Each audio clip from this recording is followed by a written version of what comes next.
session is called Better Architecture Without Architects, or how I would like to call it, Architecture for the DevOps Generation. Who am I? My name is Geert van Cruijsen. I work as a lead consultant at a company called Spirit, and what I do is I basically try to help companies build better software in the most general sense. So I help them build better architectures, build better teams to make these teams work together in a better way using DevOps principles, help companies move to the cloud, and especially combining all those things. I like to call myself a full cycle developer, which means I like to build applications from initial concept to running it in production to decommissioning it at the end when the application is no longer needed. So we're going to talk about architecture and architects. So the elephant in the room, are there any architects here? Can I see some hands? Who calls themselves an architect? Yeah, who dares to call themselves an architect?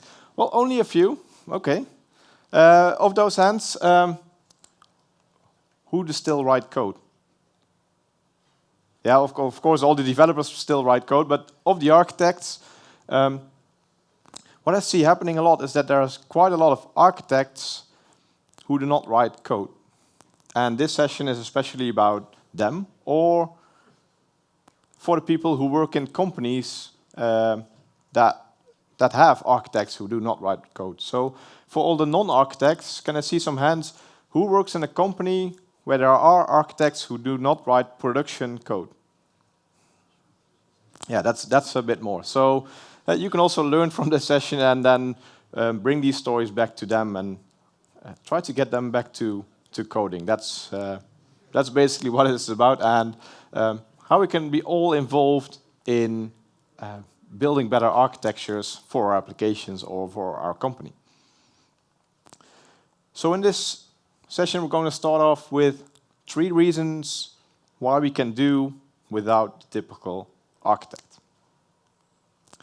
First of all, architecture within software development is a continuous process. It's not something we do up front or that we do once.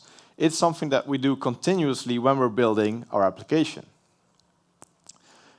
Long have we thought that software development is like construction, right? We come up with stuff up front and then we start implementing it like in construction, where in construction the architect defines everything on the very smallest detail, and then the builders actually implement those ideas. Software is also not like manufacturing. It's not a factory where we start at one point and then hand off things to the other person, and then that person hands it off to the next to complete our product. It's something completely different. It's a creative process. But why do we think about this? Because this picture is probably quite familiar for most of you. And we call this the Waterfall Approach. And this approach was invented by a doctor called Winston Royce. He wrote a paper called Managing the Development of Large Software Systems in 1970. And it's called waterfall because, well, it drips down to all these different stages. And do you know why it's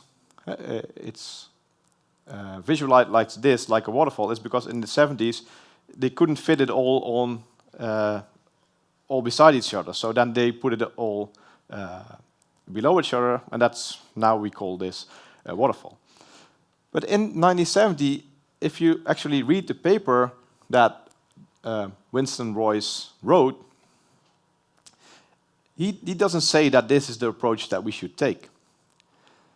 One quote from the paper says, "This is the concept of the different phases, but the implementation is very risky and invites failure because we need to have a lot of feedback cycles in this process because it's not a one-way trip. So between all these different phases, we need a lot of feedback, and we need to go back a lot." But that's something that everyone forgot, and we just assumed it was all the same, like building a house or building a car in manufacturing. So, of course, nobody uses Waterfall anymore, right? So along came Agile. So Agile, woohoo, we don't have to do any design anymore. We can just start Visual Studio and start writing our code immediately, right? We don't do any design anymore.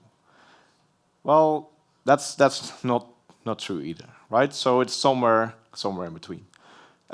We still need some design up front, but how much design up front do we need? How much architecture do we need to define? And, well, it's just enough, right? And I'm a consultant, and when I visit companies, they always ask me these questions like, yeah, so how much design do we need to do up front? And as a consultant, the typical answer is, it depends. There's no one right answer to this. It really depends on the type of application you're building, the company that you're in, the knowledge of the team already. So it really depends on the situation of how much design do you need, what's already the knowledge in the team, how simple is the problem that you're trying to solve, or how known is the problem that you're working on. So we're going to talk about architecture. So let's start with a definition about architecture, and I'd like to use these two examples. So at least we're all on the same page about what architecture is. So the definition that I like about software architecture is the shared understanding that expert developers have of a current system design.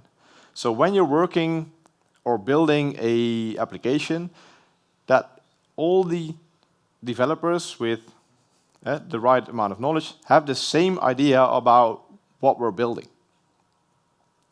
And if you want to deduct that even a smaller definition, I like to use the lower one.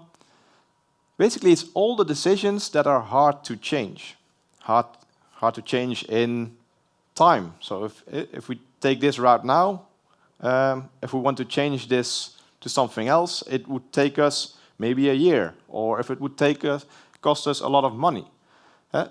Changes that are really hard to revert, those are the decisions that really count. If we can just make a change, and, well, if it would be the wrong change, and it does have very little impact, well, then we can just pick one, and along the way we'll see, and we'll just make another decision. We'll just adapt our choice. So it's not really an architectural decision, in my opinion. It's just thinking what would be the best solution, and then just going with that. Because it does not have any impact. So these decisions are important, but when do we need to take these decisions? Right? Take these decisions when they are needed. We don't need to think about all the decisions that we might come across. Just think about the decisions that we really need to take in this moment. What are the decisions that we can't postpone in a further stage, that we need now in our application? And when we make these decisions, implement them in your code, prove that they actually work. Do that through some spikes. Build a vertical slice of actually using all the different components that you want to see working together. Build a small proof of concept, so you actually know that the decision that you made was the right one, that it works under the situations that you are expecting it to. So architecture is a continuous process. So it's different than architecture in different fields. Let's move to the second topic. I think architecture is not a job title, it's a role that any engineer could have. When we look at, I visit a lot of companies, and what I typically see in a lot of traditional companies is that there's this ladder of engineers who work in the company, and then they can get promotions to lead engineers, And then they're often at a choice in their career. Should I go to maybe become a manager, leave technology behind, and do more like project management stuff, or do I become an architect and also code less and less? Well, about a month ago, I think, Elon Musk stated this, like, he said, I believe that all managers should be technically excellent. So managers in software should write great software.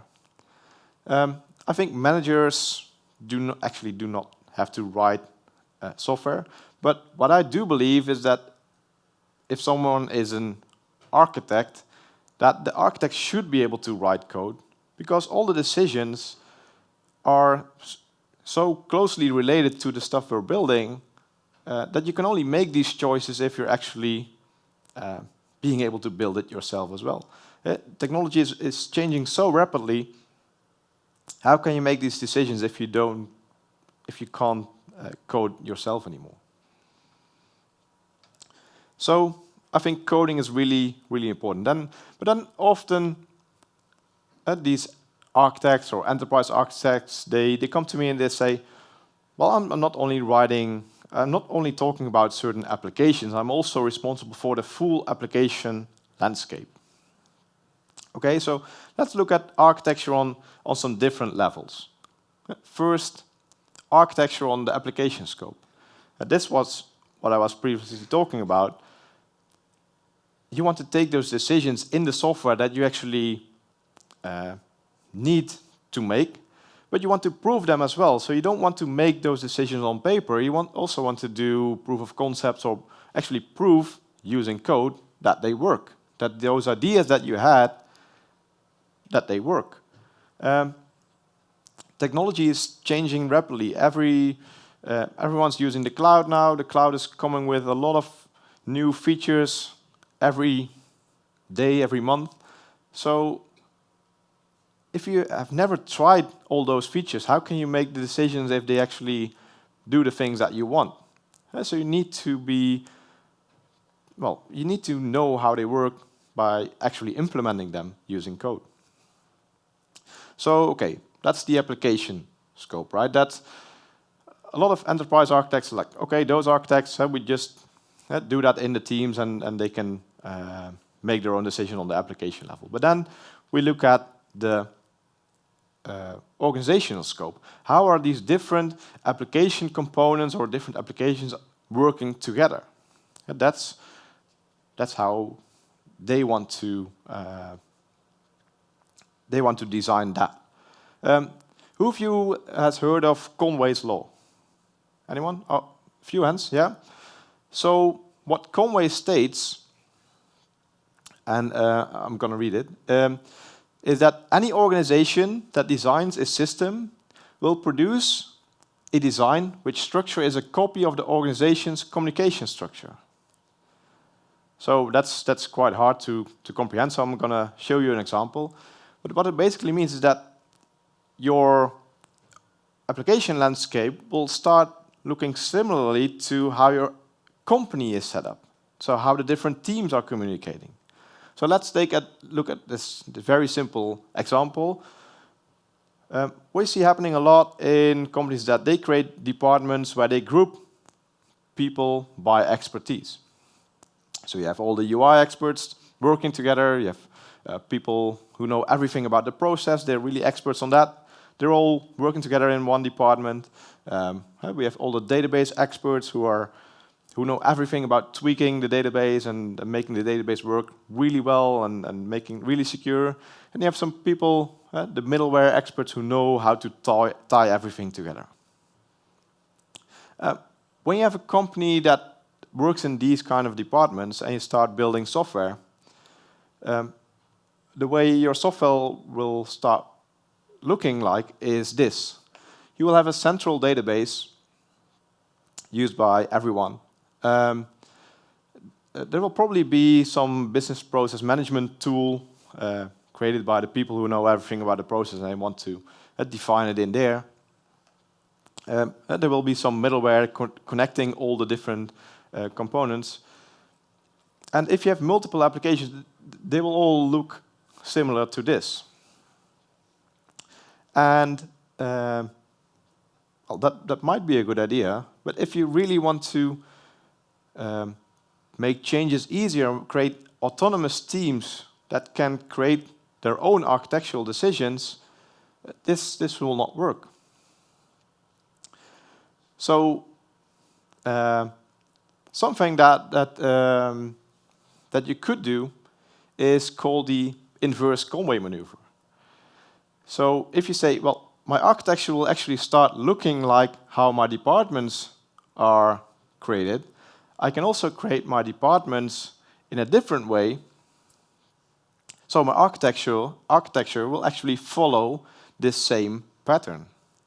So instead of grouping everyone by expertise, what you could also do is creating groups of multifunctional teams that can do everything related to a certain value stream, or can really take one part of the application and build that from front to end, and actually own that from development, operations, and everything in between. So instead of grouping all the UI experts and the middleware and the database experts, you put someone with some database expertise and UI expertise and middleware expertise together, for example, in invoicing and inventory and delivery. And what we'll get is a completely different architecture. You will get an architecture where invoicing will have their own database, where inventory will have their own database. So yeah, there might be some data replication, but each department will be able to run their own application from front to end, so that the communication between these different departments is then often some really certain set of events that are quite well defined. There's quite some clear handover points oftenly between these different departments in the business process. So if you're an let's go back. So if you're an enterprise architect, do you really define how your application landscape will look like, or is that already defined by how your company is structured? And then what I see happening a lot with enterprise architects who want to oversee the complete application landscape is things like change advisory boards, CUPs, those kind of things. Who of you works in a company that still has a CUP? Some hands? Yeah, still some hands. Okay. For everyone who raised their hand, please read this book. It's quite a good book by Jess Humble, Gene Kim, who are really people from the DevOps community who really have a lot of experience in building high-performance organizations, and also by Nicole Vosgren, who's a researcher, and together they did a lot of research in over thousands of companies in how to build high-performance organizations. And one of the questions that they checked with these companies is how are companies doing with change advisory boards compared to other companies. And if you look at two things, you could look at what's the change, the speed of change in these companies. And of course, well, you might expect when people need to go to change advisory boards and those kind of things to get certain changes approved, this will slow down delivery speed. But that's fine, maybe. But what you would expect is if you have these kind of boards or entities, that quality would go up, right? Because there's more people involved in making these decisions. But in this research that they wrote about, is that's actually not the case. So it does not add more quality to the actual applications. So if you look at actual bugs or incidents happening in production, that was actually the same for companies that use these entities compared to companies that don't have them. So in my opinion, we should really try to get rid of these kind of entities. So if you're working in a company that use it, read this book and then try to convince the people in those boards to actually disband the board. Might be a hard task, but or just give them this book as a present. It's a good start.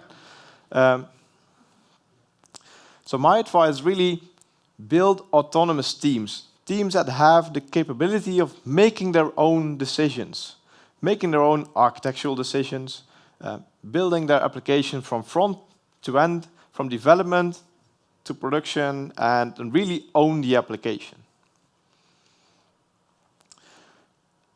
So with that, we're going to the third item. Everyone can be an architect. So I think building software is a team sport, right? We're building software in a team. And in my opinion, everyone in the team should have the same privileges. So a junior developer could have some really great ideas about certain problems compared to a senior developer. So in my opinion, all the developers in the team together should make the right decisions. And it's not that only the senior developers can make certain decisions or come up with new ideas.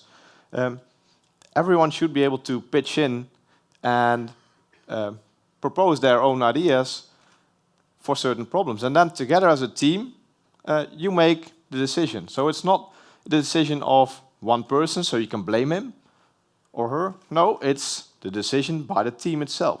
So together, you're responsible for those decisions.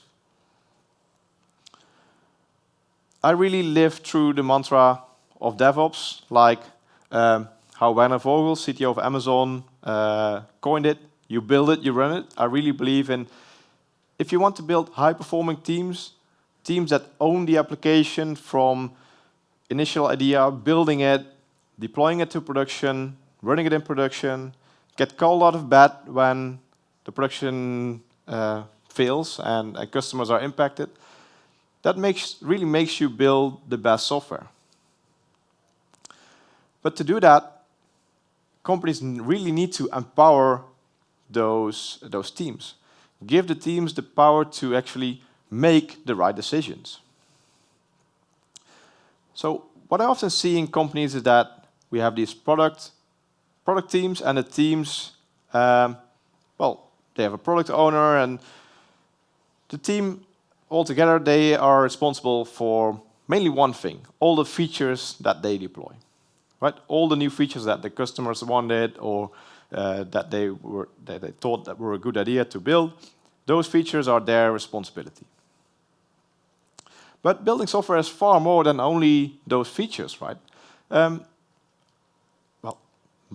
Most of us are using the cloud. Who's using cloud technology? Well, almost all hands, right? So next to software only, you're also responsible for infrastructure, right? You're building the infrastructure as well. It's one thing. Infrastructure and code is so tightly coupled right now. So it's one thing. So you're owning the infrastructure and you're owning the application. So if you're owning the application and the infrastructure, is still someone else responsible for the security? I think security should always be in your mind as a developer, as an IT pro, as engineer responsible for software. So you should be responsible for security as well. So you can make the right decisions. Should we invest more in building new features, or should we invest more in building a more secure solution right now? Because we push so much for security, we have quite some technical debt, or we cut some corners here. Now it's time to invest more in security because, well, we don't want to have certain security breaches, right? So next thing, security. Quite close to security is compliance. Compliance is often done by compliance officers, and you have to go through these long lists and checking all these things. You as a team are responsible for yourself for compliance if you're making the decisions yourself, right? So choosing where to be compliant or where not to be compliant, or doing compliance in a different way, is up to you as a team, in my opinion. Combining all those things, you also start, or you can become responsible for costs. You can make the right decisions of, should we build this ourselves, or should we buy a product off the shelf? How much time would this cost us? I see so many developers building things that are already there, because they're not responsible for costs. They're responsible for building stuff. So they just build whatever someone came up with. But if they actually start thinking about their own cost and the total cost of building the software, they can also easier propose ideas like, let's take this part off the shelf and integrate that. So be responsible for that as a team as well. And then this leads to actually owning the business case. Really knowing what you're building and why you're building it, and what in the end it actually will deliver to your customers. Will this product actually make money, or are we spending so much time and so much money on a product that will never be profitable? Quite close to that is working with SLAs. You're building the software, you're building the infrastructure, you're building all the different components. So who can decide what is your service level objective? I would always start with SLOs. Setting an objective yourself as a team of what's the expectation for our application that we're building of availability, of latency. Those decisions you can only make as a team yourself. So you can set a certain service level objective. Then maybe someone from sales or a more commercial person can actually turn that into an SLA, but that's more like something like a contract. And all those things together is actually owning your own architecture. If a lot of these things are already defined by someone else, it's really hard to take this ownership. So combining all these things together is actually owning the architecture of the application. Let's dive a little bit deeper into to compliance. I don't know who of you knows TOGAF, but it's a organization that defines a lot of different types of architects, and I listed a few of them here. So in their framework, they have enterprise architects, business architects, data architects, application architects, technical architects. I'm probably forgetting some. And they all have their own role in defining certain decisions about applications. So they're also defining compliancy together. So what often happens is that there's often a really long Excel list that if you're building an application component, you have to check all the things in the Excel list and see that everything is correct. Who've you seen such a list or worked with those kind of things? Yeah, quite. That's not fun, right? But yeah, you have to do it, especially when you work in highly regulated companies like banks or in medical. When you work with private data, but compliance is really important.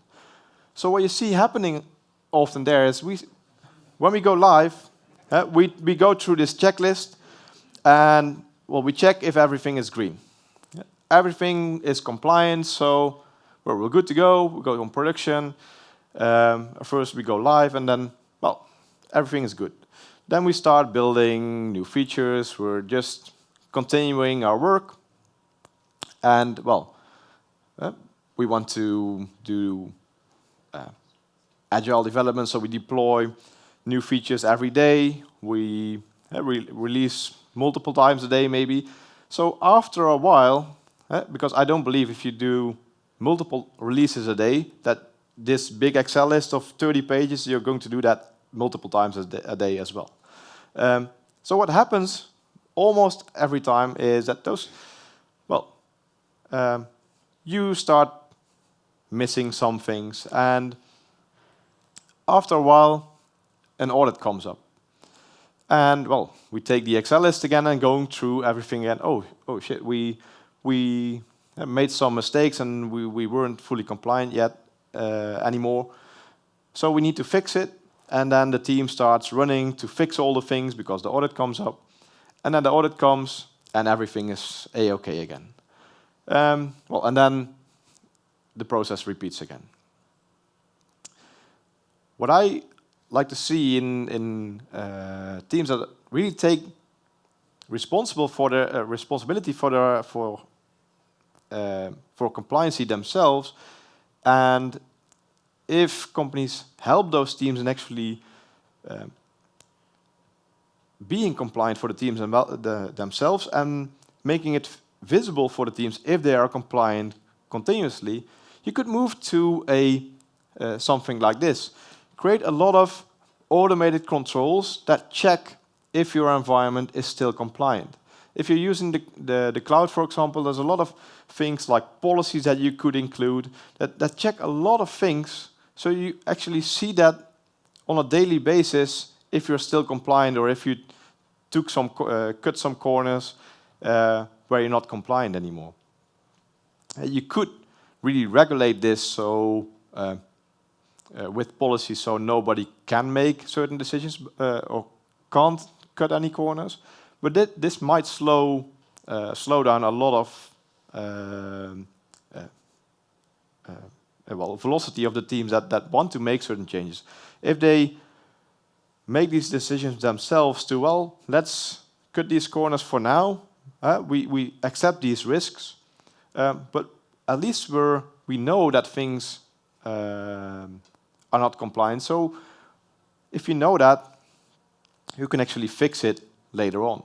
So what you see happening is that these teams that continuously have an insight on how compliant they are, they tend to stay more compliant as well. They still have to comply to the same rules, right? If you're working in finance or with medical records or other personal data, there are certain rules that you need to comply to. So those rules are still the same, but just give those teams the insights to do that themselves.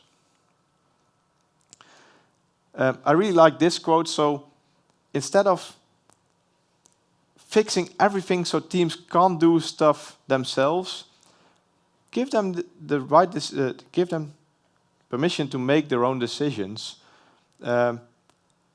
Trust them so they can make the decisions to cut some corners where they think it's no risk. So really, when you're building software teams, giving them the right trust is really important, because that really creates winning teams. And that works by giving those teams permissions to make the decisions themselves. Give them the permissions to make their own architectural decisions.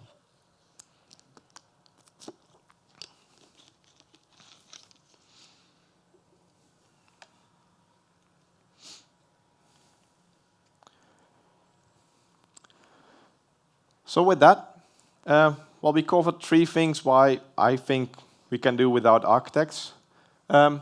So now what? Right? We're just going to fire all the architects.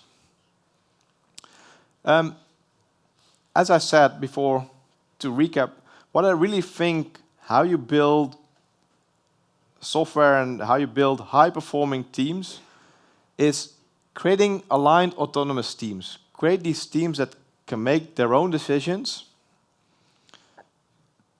and therefore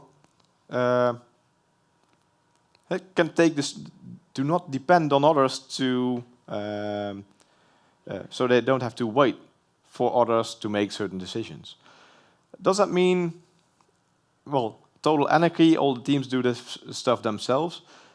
No, I think the aligned part is also really important. Having teams discuss things among each other, having them discuss the actual decisions that they take and let others challenge them, but in the end, it's the decision of the team itself after being challenged. So what I do like is when you take architectural decisions, at least write them down somewhere. And what I like is to actually use something called architectural decision records. It's a way of notating certain decisions, and this can be done through Markdown or whatever you prefer.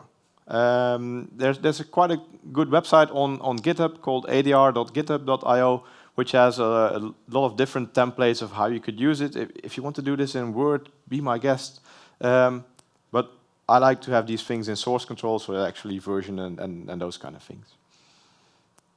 So at least write down these architectural decision records for your team. But if you open them up for the rest of your organization, if you have multiple teams, they can actually learn from each other as well, right? You don't have to reinvent the wheel, although if you want, you could do it. But if other teams already made these decisions, you can learn from it. You can see what things did they compare and why did they choose for a certain solution. And actually be involved in decisions of other teams. So something that I came across was an idea from Martin Fowler. And what he came up with is something called the Architectural Advisory Forum. So it's not a COP, it's not a board that you need to get approval from.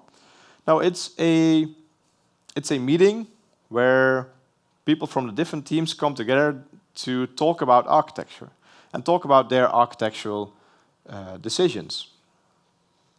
So the idea is that if you have certain architectural decisions that you want to discuss, you create a proposal of your architectural decision records, like this is our problem, and we're looking at these 3 different options.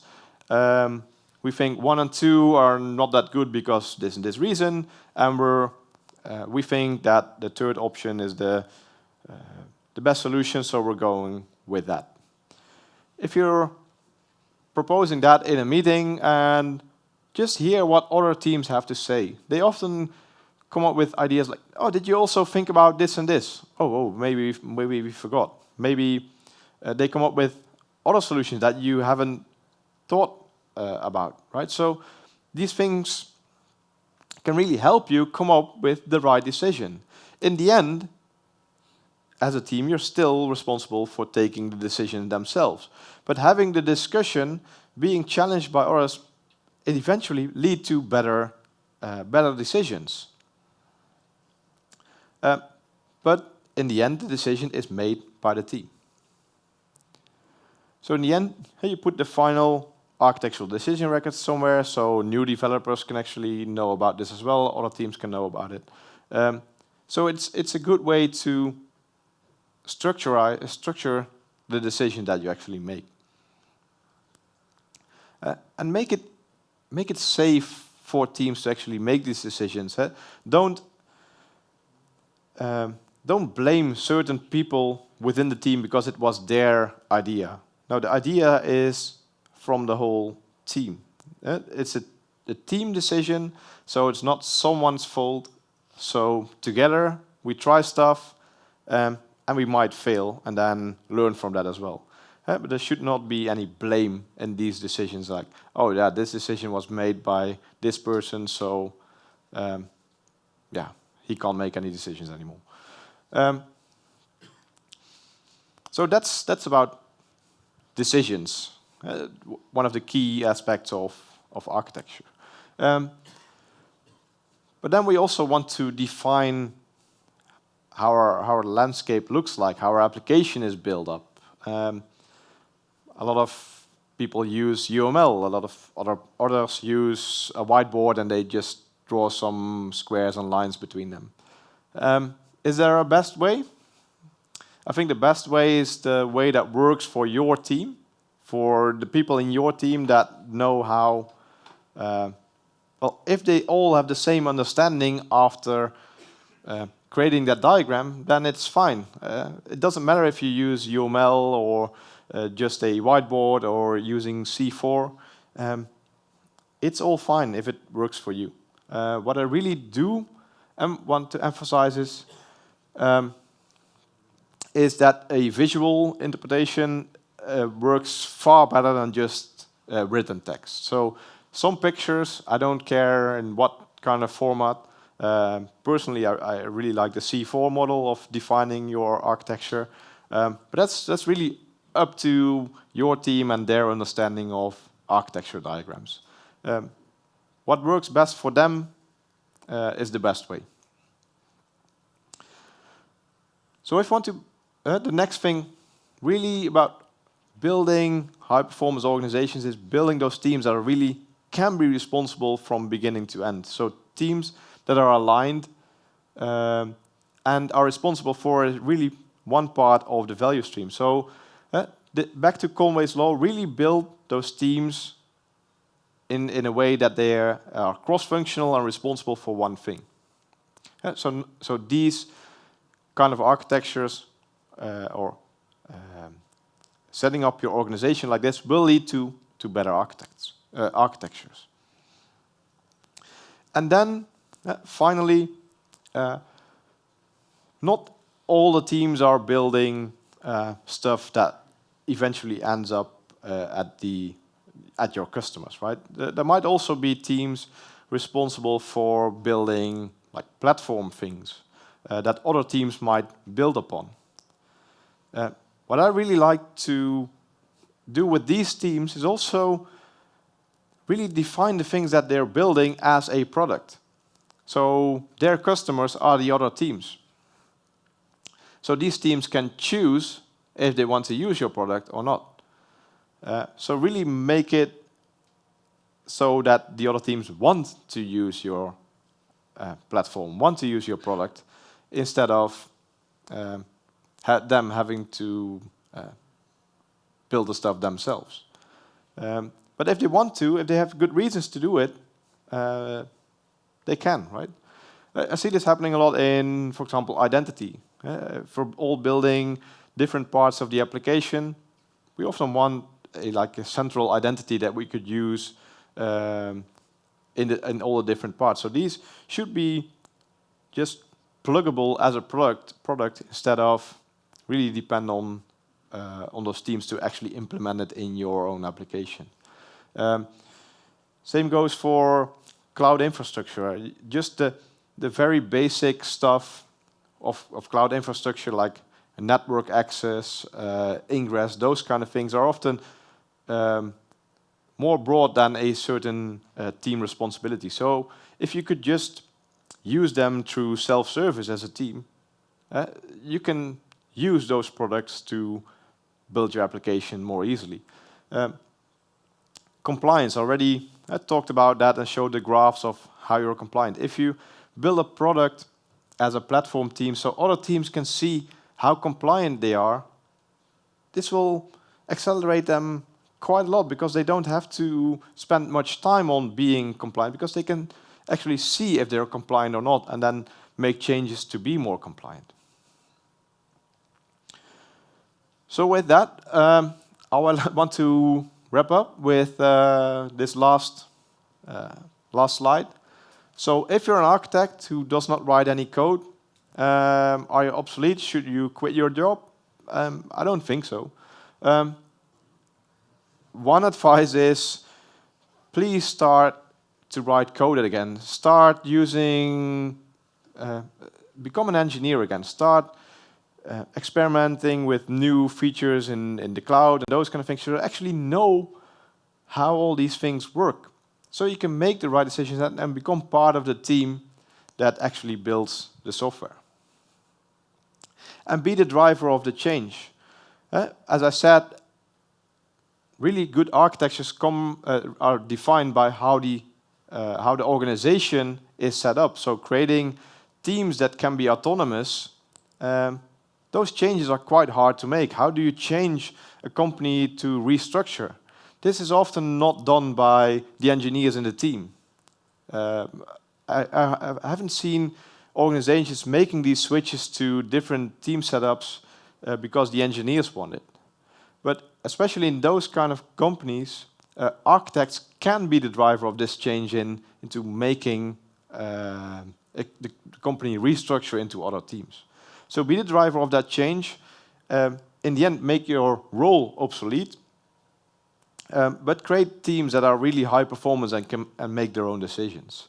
If you look at my LinkedIn profile, it states architect as well, because, well, I'm a consultant. I get hired into other companies into helping them build better software. So what I help them to do is often getting rid of the architect role, but you need to get hired in the architect role first to make it obsolete, because if you get hired as an engineer and you say, well, we should get rid of the architects, that doesn't work. So that's why I said be the driver of the change as being an architect, and then together we can build better architectures together. With that, I would really like to thank you for coming, and have a nice evening. Thanks.